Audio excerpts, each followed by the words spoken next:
hanging with Russell Dickerson, who has a lot going on just in life, period, man. Like, you have got to be on cloud nine. You're obviously a brand new dad. Congratulations. Remy's absolutely handsome and adorable. Yeah, thanks, bro. You've got Southern Symphony, which is pre-order right now. It comes out on December 4th, so it's like an early Christmas present. Yep. I just saw the news. Love You Like I Used To, #1 country airplay. Congratulations. Dude, boom. There's a lot going on. How is life for you, and how are you managing to do all of these things at once? Oh, dude, legit. I called my manager the other day and I was like, bro, I'm like overwhelmed completely, but like in the best way possible. Like you said, we just had a baby. Album comes out December 4th. Singles #1. We just shot this whole huge, like, full feature film for the album where it literally, like, it's like a short film and it plays every song on the album. And it's like this whole storyline. And so that was like, you know, this huge undertaking. It's like the biggest project I've ever been a part of. And so all of that is just like happening at once. And dude, I'm like completely overwhelmed, but in the best way. It's good, man. It's awesome. Congratulations on all that. I want to talk about the album and I want to make sure I read this directly. There's a quote, you talking about Southern Symphony, and you said, quote, "It's 10 honest and true tracks that tell the story of how I've grown as an artist and a man." So what would you say is the #1 thing that you've learned or grown into from the first album and that you put into Southern Symphony? I mean, really, Love You Like I Used To, the lead single of this album, is just a testament to that in itself anyway. Like Yours, which was my first single, it's kind of like that newlywed honeymoon song. And Love You Like I Used To is now, you know, I've been married 7 years now. So it's like that in itself is just a testament to the album. And, you know, I've grown obviously as a father now, and I've grown as an artist, and just to kind of dig deeper into real emotion. You know, that's what I think as a man, like, you know, real men feel emotion. It's not just like, yeah, man, drink and break up, whiskey, you know what I mean? Like, it's like, you know, I feel like as a man, a real attribute of a man is, you know, being honest with himself and being honest with his emotions and not being afraid to share those. Especially when you bring a child into the world, it really does change everything, doesn't it? That Man, you can't explain it, but it's like that. Yeah. And I've, you know, I'm more tired than ever. I'm exhausted, but I've never been more motivated. I've never had a fire this hot underneath my butt to keep going and to, you know, just continue to keep on the up and up with this whole thing, man. I'm just fired up about this album, and we've come so far. Like, started from the absolute bottom, no record deal. I couldn't even get arrested in this town, basically. And you know, now here we are. Well, it's awesome. I want to talk about Never Get Old. So the lyric video's out. The song's fantastic, by the way. Thank you, bro. So one of my favorite lines is, "In my red plaid flannel with your hair down, old friends reruns in bed." So I gotta pull that line out, and I gotta ask you, I assume that you and Kaylee like Friends. You guys do watch the Friends reruns, all that stuff, right? 100%. So if you had to say which characters on the show you guys were, who would you be and why? We're definitely, it's like, she definitely thinks I'm Joey. For sure. Okay. Like, sure. I feel like I'm a little smarter than Joey, but not much. Not by much, though. That's great. I'm definitely Joey, and I think she's Rachel. You know what I mean? Like, she's the fly by the seat of her pants. Like, you know, we'll figure it out when we get there. All right, let's talk about more songs on the album. The one that I see a lot of people talking about is "It's About Time," because you're singing with your buddies from FGL. Can you tell me, you know, and maybe this is a dumb question. Have you guys done something before? If not, why this one? Why put this one on the album? Tell me about, you know, you guys getting together for this one. Yeah. Well, we have collaborated recently on the Chris Tomlin album. Chris Tomlin joined up with a bunch of country artists, so we did collab on that. But for me personally, dude, yeah, this is the first time since college that we really collabed. I mean, I've been on tour with them. You know, we've written some songs together, but like this song, we wrote it. It was kind of an 11th hour. Not that we were like scrambling for songs by any means, but we wrote this song, and I just had the little like demo, and I was like, it's about time for a drink. It's about time for a cold one. That's literally about all I had. And I played it for my producer, and he was like, dude, he was like, we're about to make this a freaking jam. And so we did, we finished it. And it's just like, when you hear the song, you'll understand why Florida Georgia Line is on this song. And Sure. it's just like, it's just a high key banger, straight up. Like, it's about time. Like, we're ready, like truck stop ice, ready to party, hands up like a Baptist choir. Like, it's just like, oh, it's just a super fun, got a little like trap hip hop influence in there. Cause I'm a huge fan of that as well. And so I was like, I got to get my boys FGL on this song. Can't wait to hear it, man. When we talk about the album, I kind of hate asking this question because I feel like, you guys as artists are like, well, dude, it's like picking between children, but there has to be in reality a point when you're putting this album together that there's one track, or maybe it's one lyric, maybe it's one point in the process that you just got really, really excited about personally to share with your fans. Yeah. Yeah. I mean, dude, there's so many of those along the way. Like there's a song called All Yours All Night. And like when I heard that song for the first time, brought in Dan Huff to help produce this album as well. And so that song and that and him, just like that was a magical combination. And the title track of the album is definitely one of the most special songs I've written, probably one of my favorites underneath like maybe yours. And just because it digs into my childhood, it digs into like all these old memories and nostalgic stuff that it's more than just like a love song. It's like, it digs deep into, it's really all the sounds that make me who I am. All the sounds of my childhood all combined is a Southern Symphony, and that's where the album title came from. And it's like, the magnolia breeze and ice cubes and sweet tea, bug zapper buzzing in the driveway, fight song on a Friday. It's just like all these images and sounds that from my childhood that make me who I am. And so that's where the whole album came from. You're really putting yourself out there with a song like that, Yeah, which is man. great. Right. Absolutely. Yeah. Thanks, man. So Love You Like I Used to, that's 4 back-to-back number ones for you. At what point do you start hiring butlers and telling people no? You know what I mean? Like, how do you stay grounded when, you said yourself, you came from nothing, quote unquote, your words, up to now 4 back-to-back number ones, your second album. Life is really, really good for you. How do you continue to stay that grounded person? Man, I again started from the bottom, bro. If I didn't have that experience, it took a long time. Like I came from nothing, and you can easily go right back there. And I think pride is the quickest way to do that. If you start getting a big head with all this stuff, man, it's pretty funny how quick it can all come crashing down. So man, my wife, 100%, God, all that, they all keep me grounded. Amazing friends, and just who treat me like a normal dude, because that's what I am. I'm a normal dude, bro. And so, but coming from nothing and having nothing for so long, being in a van and nobody giving a what about my music for 4 or 5 years, traveling around in my aunt's SUV, playing college dorm basements, like I had nothing.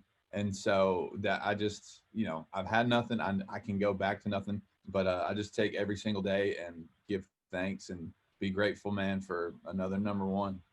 That's awesome. Very cool. Let's talk about Remy a little bit. What would My you guy. say if there is somebody who's an expecting father, first child, what would you say is your biggest piece of advice for them going into fatherhood, and what maybe you wish you knew before it all went down? Yeah. I mean, the thing that I've learned real quick is for the first at least 6 weeks, I mean, I know everybody's different. Everybody's got jobs and all that stuff, but I would set aside as much time. If it's 4 weeks, whatever, set aside. Don't, because I'm on the go, dude. I want to go. I want to crush. I want to work out. I want to get stuff done.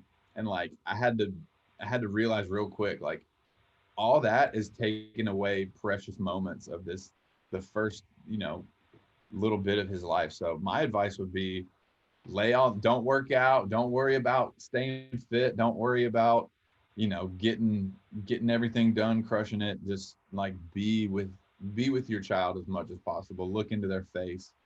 And because now he's starting to recognize me, and when you see his eyes light up and he smiles, dude, that when he sees me that is the best feeling ever.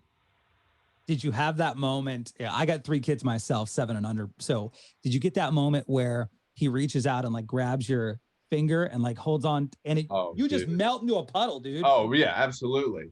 He's not just grabbing your finger, he's grabbing your heart. Yeah, absolutely. You know what I mean?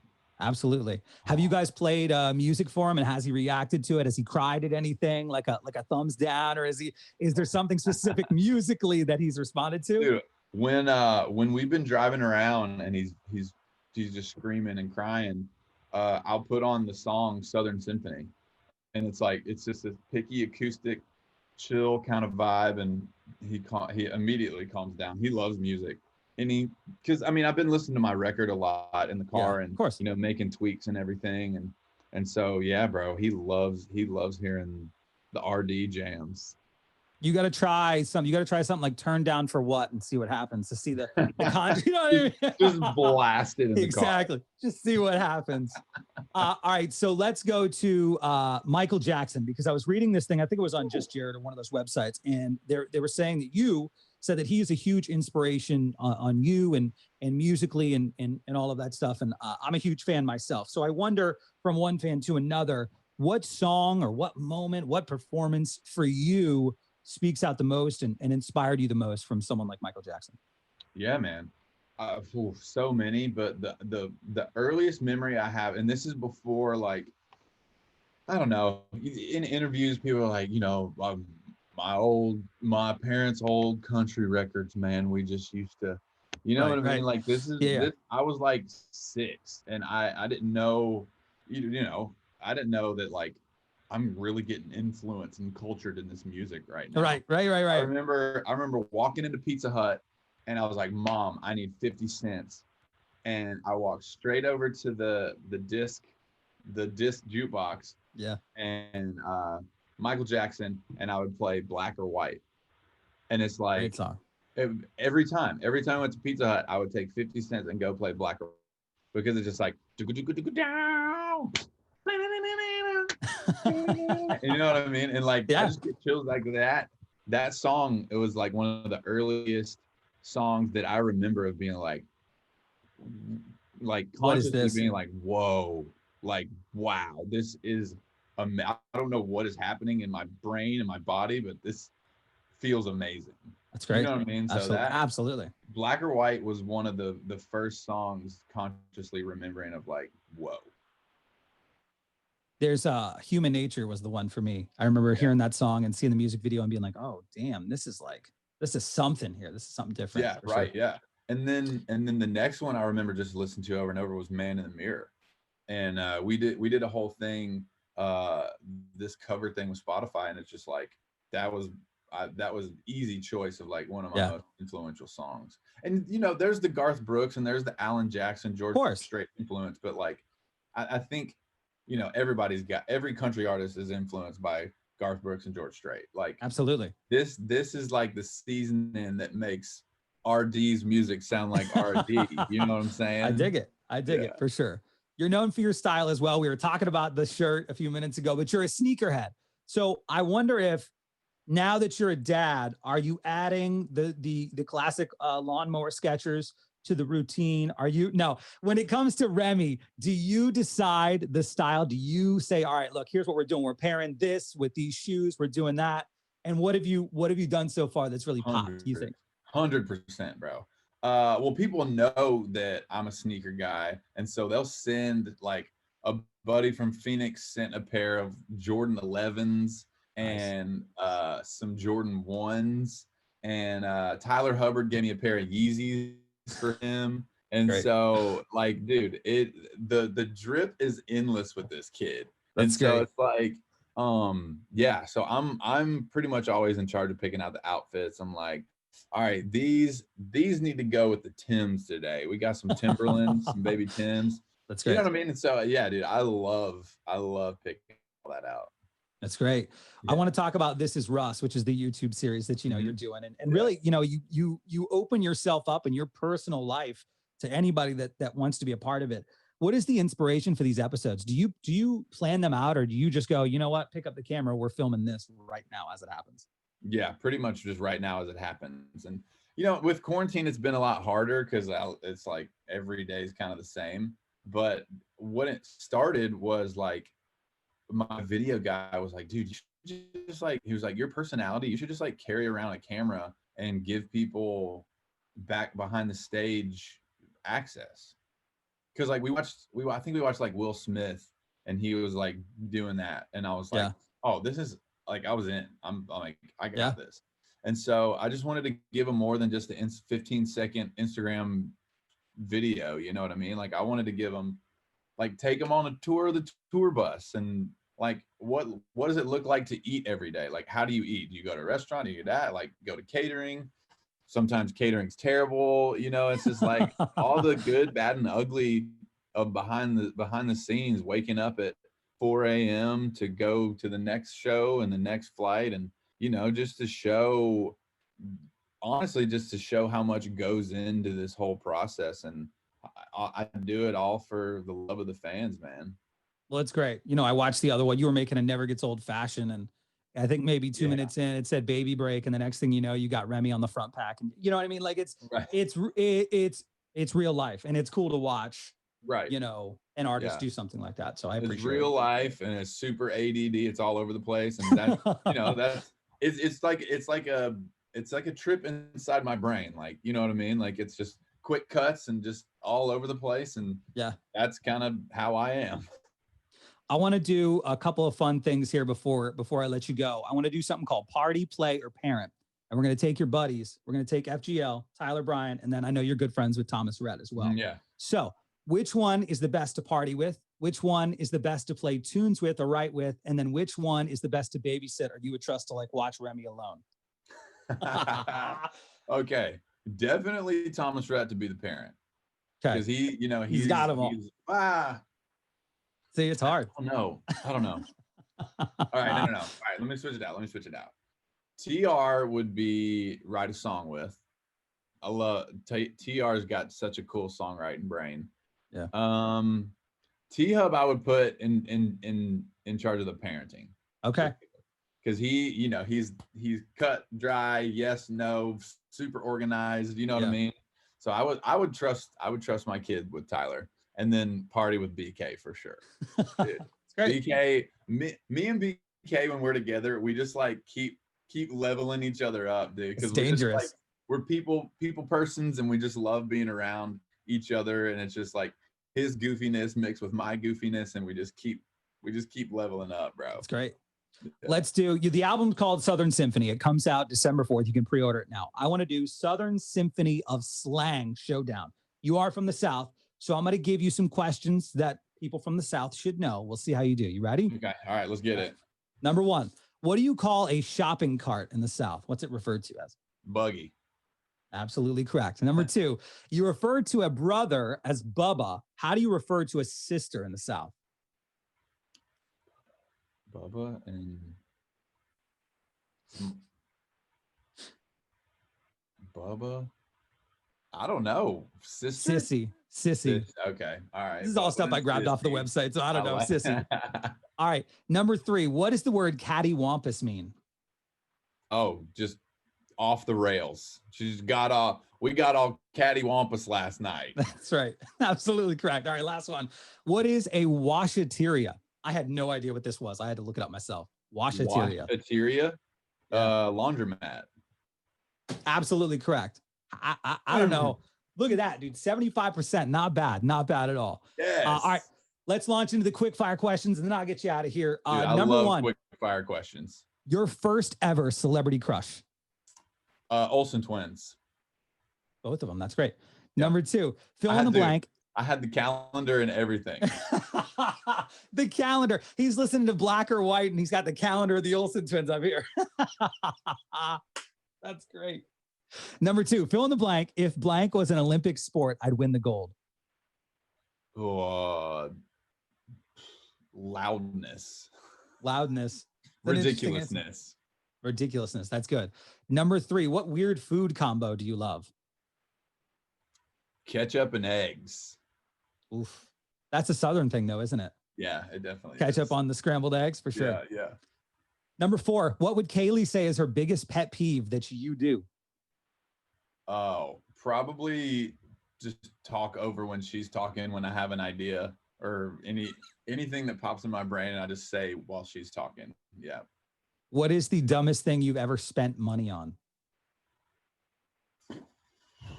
Oh gosh. A lot of stuff, dude. I'm trying to think what my wife has recently roasted me for.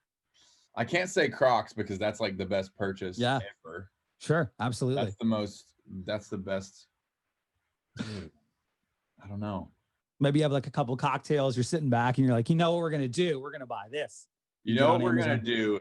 We're gonna buy this cigar cutter whiskey glass that you freeze, and I don't know, probably something like that. It's great. I love it. The album's called Southern Symphony. It's out December 4th. Congrats on Love You Like I Used To, man. I cannot wait for this album. I'm a huge fan. True story. My daughter, who's now 7, this is a couple years ago before Every Little Thing was released, but we were rocking it. We were rocking it everywhere we went. She knows every single word and she still sings every single word of it to this day. Dude, I love that. Send her my love, bro. I will love do, man. That. Amazing. Congrats on everything. Say hi to Remy for us. I will, man. We'll get to chat in person sometime soon, man. Yeah, Thank you for everything. bro. Thanks for taking the time, dude. Of course. Thanks for us, man. Good. Talk Appreciate soon, you, man. buddy. Yeah. Bye.